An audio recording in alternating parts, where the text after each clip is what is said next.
Tous, l'émission de tous les savoirs sur RCFM. Notre rendez-vous Ridgerc à Fabrice avec l'Université de Corse comme chaque semaine et nous avons le plaisir de recevoir cette semaine Sonia Ternengo, maître de conférence en biologie marine au sein du laboratoire Stella Mar qui se préoccupe au quotidien de la biologie des oursins. Bonjour Sonia. Bonjour. Bonjour. Merci d'être avec nous. Alors, première question, en quelques mots, le contenu et les enjeux de vos recherches fondamentales actuellement. Alors, nous, à Stella Mar, nous travaillons en général sur les espèces littorales et on essaye de les étudier dans leur milieu et on essaye aussi de voir comment on peut aider à la préservation de ces espèces. Donc moi, je travaille plutôt en particulier sur l'oursin, mais pas que. Et on essaye de voir dans le milieu quels sont les facteurs qui peuvent faire varier les populations d'oursins, qu'ils soient naturels ou pas. Hein. Et on essaye de mettre au point des techniques pour préserver l'espèce dans son milieu. Pourquoi l'oursin, Sonia, est un modèle intéressant? Pourquoi vous l'avez choisi? Alors, nous avons choisi l'oursin parce que c'est une demande très forte des pêcheurs de Corse, puisque vous le savez, l'oursin, ça représente quand même pour les pêcheurs une ressource économique assez importante qui vient compléter souvent des activités de pêche pendant l'hiver. Et les pêcheurs sont assez conscients que dans certains sites, il y a des diminutions de population, donc ils ont été alarmés un petit peu par la situation de certains sites et nous ont demandé de travailler sur cette espèce. On en parlait d'ailleurs, hein, c'est vrai, vous l'avez reprécisé là avec Antoine Aiello, il n'y a pas longtemps de cette proximité, toujours avec les professionnels du milieu, hein, oui. qui est importante pour vous. L'oursin comme bio-indicateur, ça va intéresser, passionner nos auditeurs. C'est important aussi pour vous de voir qu'est-ce qu'il pourrait nous raconter lorsqu'il est étudié par vos soins. Alors oui, effectivement, je disais, nous on cherche à savoir quels sont les facteurs de milieu ou les facteurs anthropiques, c'est-à-dire les activités humaines qui vont pouvoir avoir un effet sur les populations d'oursins. Et parmi ces facteurs-là, il y a la contamination du milieu.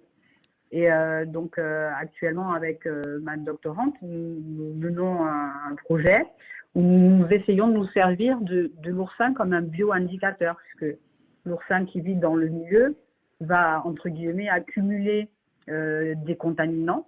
Et donc, nous allons dans le milieu prendre les oursins dans différentes localités pour voir un petit peu si on voit des différences de contamination, pour essayer de voir s'il y a certains sites autour de la Corse qui sont plus contaminés que d'autres. Et là, il y a quelque chose qui parle, on l'a évoqué, c'est presque un hasard, il ne savait pas qu'on allait en parler avec vous il y a quelques instants avec notre invité précédent, Gilles Boeuf, du cas de Canaries. Vous êtes aussi là-bas en capacité, grâce à l'oursin, de nous indiquer le taux de métaux lourds et autres qui circuleraient dans le secteur marin.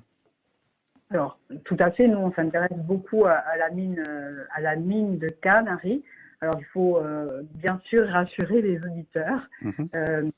Les contaminations qu'on peut trouver autour de la mine de Canaries et ailleurs en Corse restent vraiment bien sûr. Très restreintes et pas tout à fait comparables avec ce qu'on peut trouver ailleurs en Méditerranée ou dans le monde. On reste quand même une région qui est très préservée. Mais c'est vrai que sur certaines localités, comme par exemple donc la mine de Canaries, on va retrouver des contaminants dans les oursins qui sont très spécifiques des rejets de la mine. Voilà. Avec aussi une jeunesse autour de vous. Tiens, si on devait rentrer dans votre laboratoire, allez, on pousse les portes de Stella Mar. Avec vous, une jeunesse, donc vous l'avez dit, hein, notamment une doctorante, vous donnez également des cours à l'université, hein, Sonia, oui. Une jeunesse qui vous accompagne sur ce chemin de la connaissance notamment de cet oursin, puisque c'est lui qui nous concerne ce matin. Vous êtes capable, par exemple, en poussant ces portes, de nous montrer que vous savez maîtriser la ponte de l'oursin dès le stade larvaire? Alors oui, nous, c'est un des enjeux qu'on a essayé de vaincre, et je crois qu'on a réussi, puisque donc dans certains sites, effectivement, il y a des diminutions très importantes de population, même si encore une fois, en Corse, on reste relativement préservé, mais il y a certains sites qui ont été notamment surpêchés, où les oursins ont du mal à se maintenir. Et donc, l'idée, c'était de pouvoir maîtriser le cycle de reproduction de l'oursin pour pouvoir prendre dans le milieu des adultes, faire de la reproduction, préserver ces petits oursins pendant quelques temps dans nos bassins pour pouvoir ensuite aller les remettre sur un site qui aurait besoin que l'on remette des petits oursins, un site où on aurait besoin qu'on vienne donner un petit coup de main à la nature. Donc, pour nous, on parle plutôt de restauration écologique. C'est-à-dire, on vient éventuellement remettre des oursins là où ils étaient avant et là où on ne les retrouve plus actuellement. C'est très important. Sonia, vous parliez de surpêche. Alors, il y a beaucoup d'amateurs d'oursins, on en fait partie, avec Fabrice en Corse. Alors, l'oursin, un petit peu de pédagogie, Sonia, ça ne se pêche pas n'importe comment. Vous y croyez, vous, au moins, à ces fameux mois en R?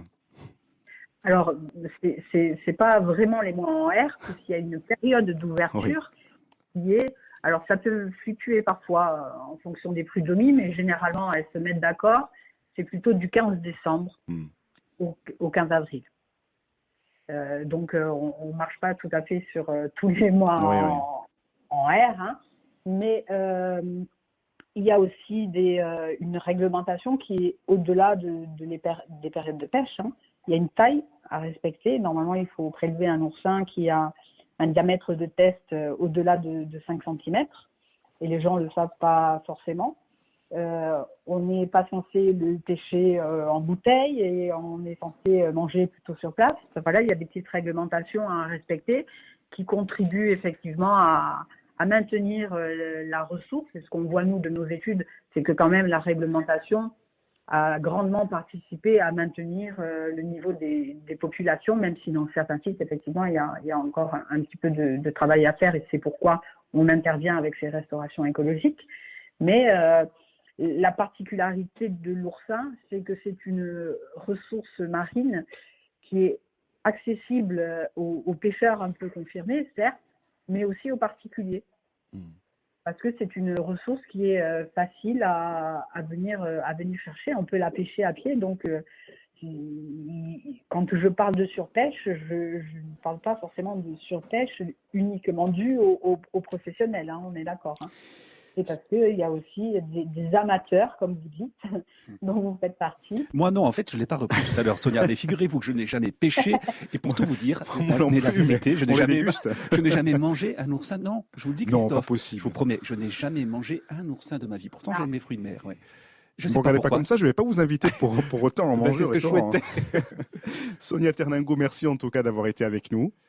Merci beaucoup, Je rappelle que vous êtes maître de conférence en biologie marine au sein du laboratoire Stellamar et qui se préoccupe au quotidien de la biologie des oursins. À très vite sur RCFM.